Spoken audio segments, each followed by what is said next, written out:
Right, here we are, about to head off. So we've got Nick in his Prado. Pretty sweet machine. Old frothy one for the road. And me and the old Sandy Basher. Got two dogs on board for this one, so two wingmen as it were. And yeah, we'll head this way. Got 2 days out here again, some pretty cool tracks, so I'll see what I can do by way of video, see if I can make a better effort than the last one. Never mind, see how we go.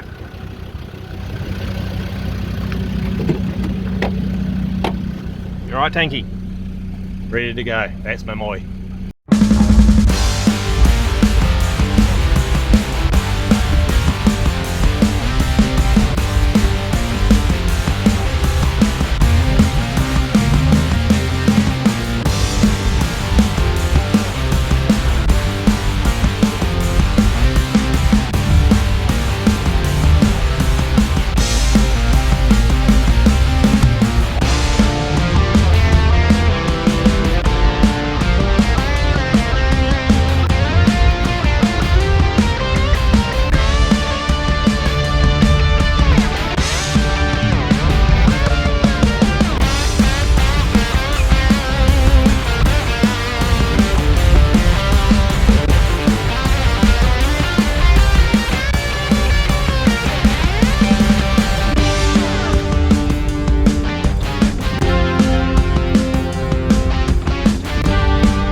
So we've been going for about an hour.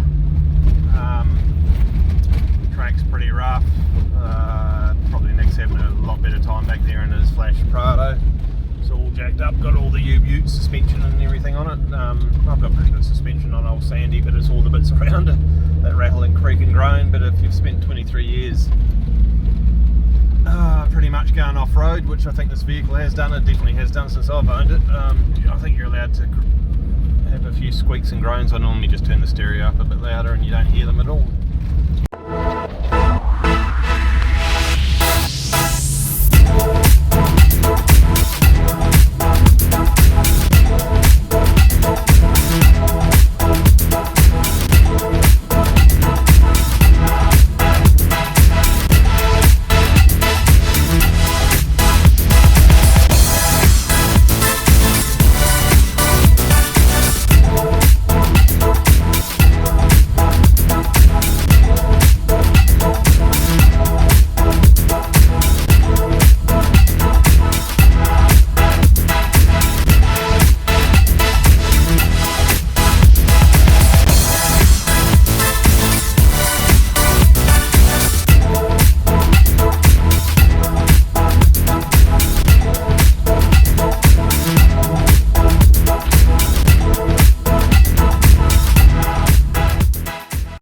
Just pulled up to do a bit of a panoramic.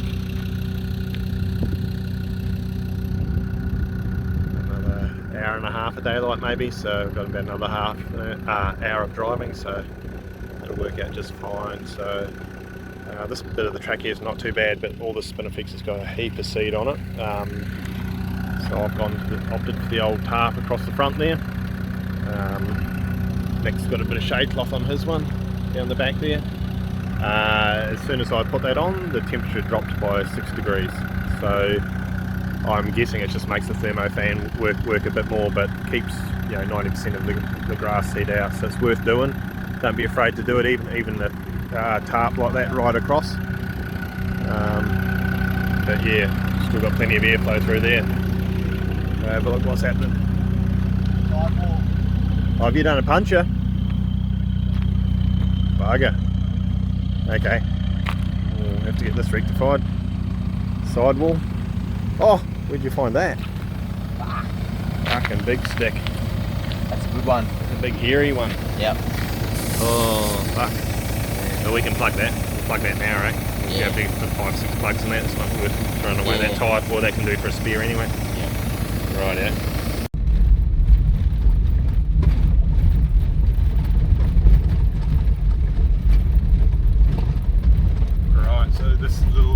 down through here is a bit of open country, which is quite nice, and we go through some creek beds and tougher country. Oh, there we go, Tanky, hang on. And drop into the creek bed and blaze our own tracks up through there. So I'm not sure if I've been up this way since we've had a decent rain, so the being in the creek beds might be a little bit tough going, because we might have to push our own tracks. The sand is pretty soft, but we'll wait and see when we get there. But yeah, it's a shame Nick ended up doing a tyre. Like I said, they're expensive and no one likes doing them, but that'll hold up, and he didn't have many Ks on them either by the look of it, so that's not much good. You don't mind them if they're, you know, 5,000-10,000 Ks away from being replaced, but that'll still do for a good spare eventually. But that's part of it, I guess. So all the years I've been coming out this direction, I've only done one myself, so that's my spare on the back now that's plugged. But hopefully no more mishaps. But we'll carry on plugging on and see where we end up. Righto, so we're just popping up this creek bed, gone through a bit of soft sand, give it a bit of a berries in a few places.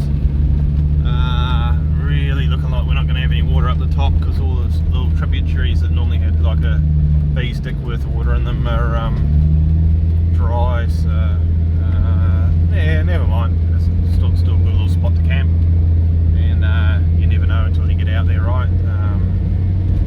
Still slightly optimistic there might be a little bit of water there. Like I said, the wet seasons change year to year. Everything changes. One year there could be a bloody big lake up there, and other years it'll be like, you know, a spoonful of water. Depends on how it moves the sand around. As you can hear, the sand's pretty soft, pretty hard going, but what are we outside there at the moment? 34, so most of the heat of the day is gone. Just gonna get through there. I might have to stop with the diff lock in. So yeah, have a look. So diff lock's in and we're off again. But she is hard going. This is talcum powder. As you can hear, look at that. That's second gear, low range diff lock in.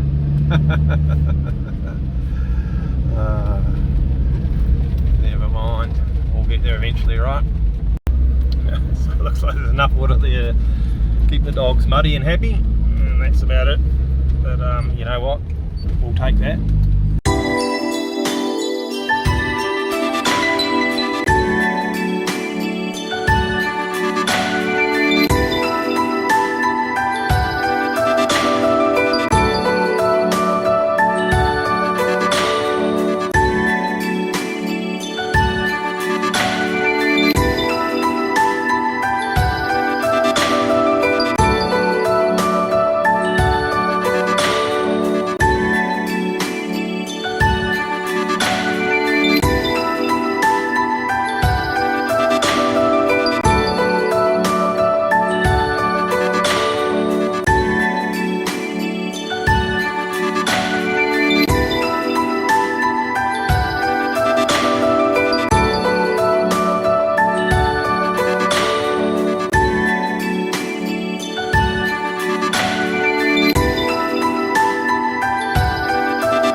So it's day 2, we're all packed up. Tank hates the video camera. I think it's because he can see himself. Fardo's a lot. Yeah. Don't look at me, don't look at me. Yeah, all packed up, ready to go, so we'll poke along. Got a few Ks to do today, but should be pulling up by 3-4 o'clock this afternoon, which will be plenty of time, and see how we go from there. So like I said, I'll try and video stuff that I think is interesting. Poked along a bit, popped it up through a creek bed. I didn't film it because I wanted to keep both hands on the steering wheel for that one. And now we've got about 20 odd Ks of this quite open country. which is quite nice actually, especially this time of year, because the wildflowers are just sort of on their last, but they're still out, so lots of colour about and stuff like that. But yeah, quite pretty and quite different to all the stuff we've driven through so far. Again, probably doesn't look like much through the video. I'll slow down for that little washout. But yeah, no, it's nice, and this is one of the things I really enjoy about this drive, is you go through so much different changing country. Yeah, it's about 200k round trip, I suppose, from yeah, about 200 round k trip.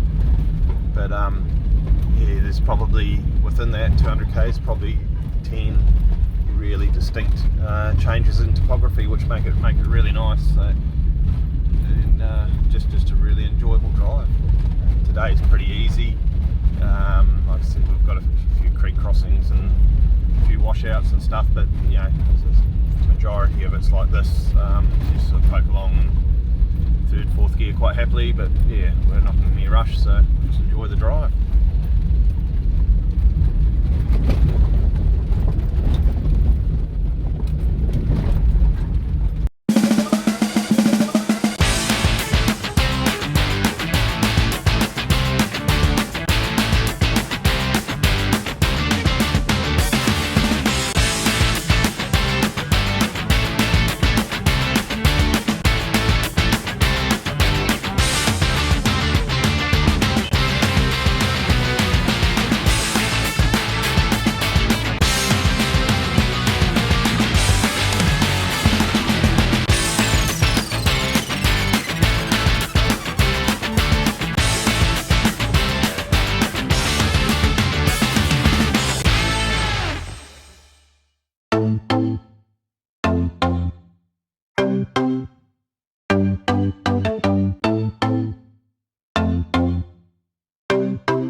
Big camel just trotting off over there. Dusty old fella.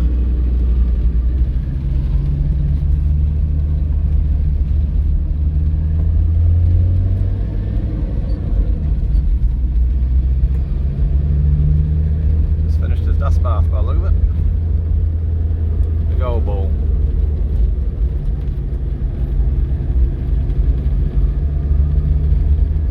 And you got the old gums flapping.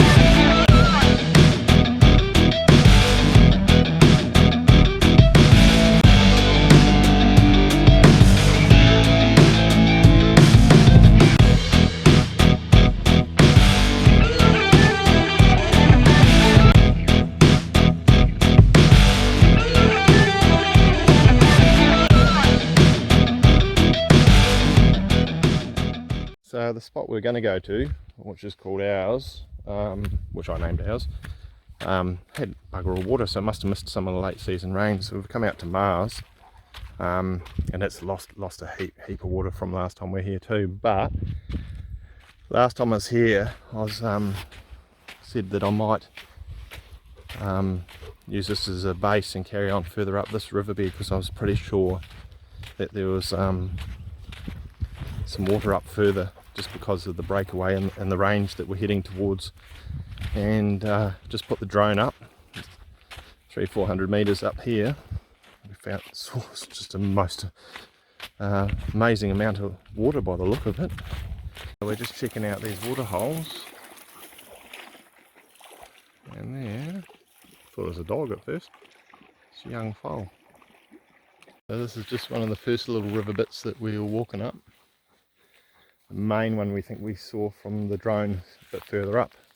But just thought we'd pop up here. Just look at this. Easier going obviously too, but stunning. Pull up here, roll out your swag. Jump down in there and have a swim. What more do you want in life? How good's this?